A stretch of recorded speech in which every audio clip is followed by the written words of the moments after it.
और चले एमपी दस्तक की शुरुआत करें उससे पहले भोपाल से बड़ी खबर आपको बता देते हैं। उपचुनाव के लिए कांग्रेस उम्मीदवार का ऐलान कर दिया गया है। कांग्रेस ने प्रत्याशियों के नामों का ऐलान किया। विजयपुर से मुकेश मल्होत्रा को उम्मीदवार बनाया है। वहीं बुधनी से राजकुमार पटेल को प्रत्याशी बनाया गया। कल बीजेपी ने उम्मीदवारों का ऐलान किया था और आज कांग्रेस पार्टी की ओर से प्रत्याशियों के नामों का ऐलान कर दिया गया है। तो विजयपुर से मुकेश मल्होत्रा को उम्मीदवार बनाया गया है। वहीं बुधनी की बात करें, बुधनी से राजकुमार पटेल प्रत्याशी बनाए गए कांग्रेस पार्टी की ओर से। तो कांग्रेस ने भी अब अपने प्रत्याशियों के नामों का ऐलान कर दिया है।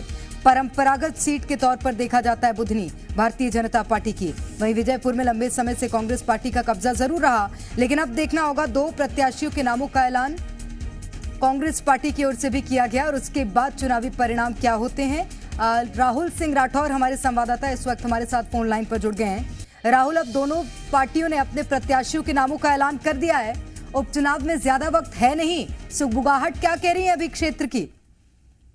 देखिए, जैसे ही दोनों ही पार्टियों ने अपने प्रत्याशियों को घोषित किया, अब जो है चुनावी सरगर्मियां बढ़ती जा रही है। देखिए, अब जो है बड़ी ये जो टक्कर का मुकाबला देखा जा रहा है, क्योंकि विजयपुर सीट से एक दोनों पार्टियों ने ऐसे चेहरों को उतारा है, क्योंकि भाजपा का तो रामनिवास रावत का नाम लगभग तय था।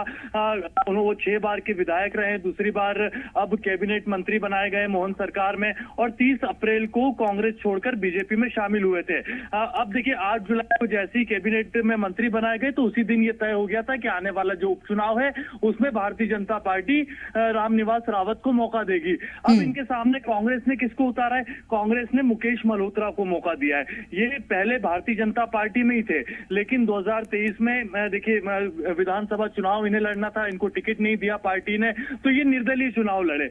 और देखिए, ये जो चेहरा है मुकेश मल्होत्रा, ये सहरिया आदिवासी समुदाय से है, सहरिया समुदाय से हैं, और सहरिया समुदाय जो वोट बैंक है उस क्षेत्र में ये लगभग 60,000 से अधिक वोट बैंक है वहां पर। तो ऐसे में पार्टी ने मुकेश मल्होत्रा को मौका दिया। अब रामनिवास रावत भारतीय जनता पार्टी से, उम्र 64 वर्ष है, और मुकेश मल्होत्रा युवा चेहरा है, 42 वर्ष उम्र है, पोस्ट ग्रेजुएट हैं, दोनों ही नेता पोस्ट ग्रेजुएट हैं। तो देखिए, अब लेकिन आपराधिक रिकॉर्ड के साथ भी मुकेश मल्होत्रा जाने जाते हैं, क्योंकि इससे पहले भी चुनाव लड़ चुके हैं और उसके बाद अब भारतीय जनता पार्टी के सामने कितनी मजबूती के साथ मुकेश मल्होत्रा कांग्रेस पार्टी की ओर से लड़ेंगे चुनाव, देखना होगा। राहुल, एक और सवाल है मेरा। श्योपुर वैसे ही आदिवासी बाहुल्य सीट मानी जाती है। ठीक है राहुल, मैं लौटूंगी आपके पास। मुकेश मल्होत्रा कांग्रेस पार्टी के प्रत्याशी खुद इस वक्त हमारे साथ फोन लाइन पर जुड़ गए हैं। बहुत स्वागत करती हूँ मुकेश जी आपका।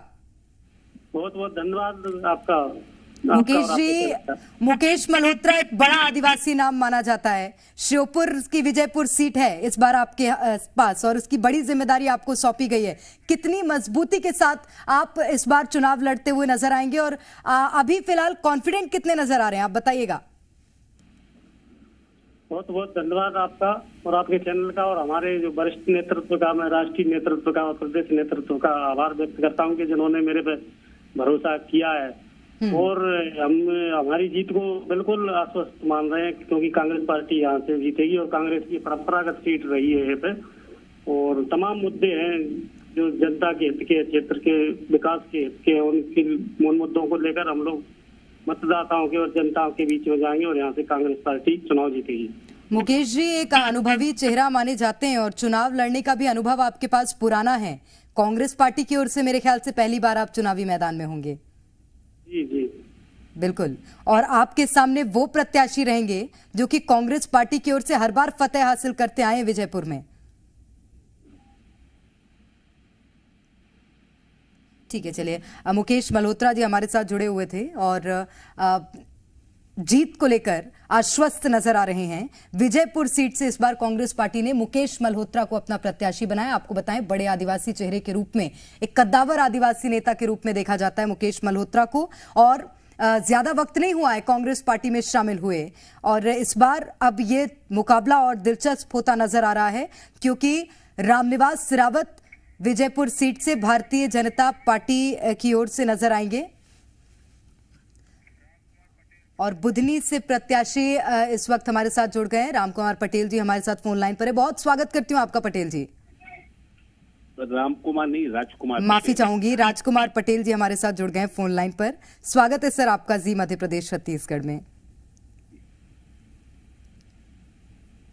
राजकुमार जी, अपनी जीत को लेकर कितने आश्वस्त नजर आ रहे हैं? बुधनी क्योंकि भारतीय जनता पार्टी के पाले में लंबे समय से रही है। देखिए, भारतीय जनता पार्टी से पहले लंबे समय तक ये सीट कांग्रेस के साथ रही है, तो अब जब सीट खाली हुई तो निश्चित रूप से ये मान के चलेगा कि इस बार कांग्रेस ये सीट जीते। उसके लिए हम सब लोग पूरी कोशिश करेंगे और हमारी सीट थी हम वापस लेना चाहेंगे। और इस बार अपनी जीत को लेकर कितने आश्वस्त नजर आ रहे हैं, क्योंकि आपके सामने जो चेहरा है वो पहले सांसद रह चुके हैं और इस बार अब विधायकी का चुनाव लड़ने जा रहे हैं वो। देखिए, मैं भी वहां से पहले विधायक रहा हूं, मैं भी स्कूल शिक्षा मंत्री रहा हूं, तो हमें तो लगता है कि जनता जनार्दन का आशीर्वाद हमें मिलेगा और हम चुनाव जीतेंगे। इसके लिए हम लोगों का भरपूर प्रयास रहेगा। अच्छा राजकुमार जी, लग रहा है कि फिर से वो दौर दोहराएगा जब राजकुमार जी वहां से विधायक हुआ करते थे और मंत्री पद भी उनके हाथ में था। इस बार फिर से लग रहा है कि वो दौर आएगा।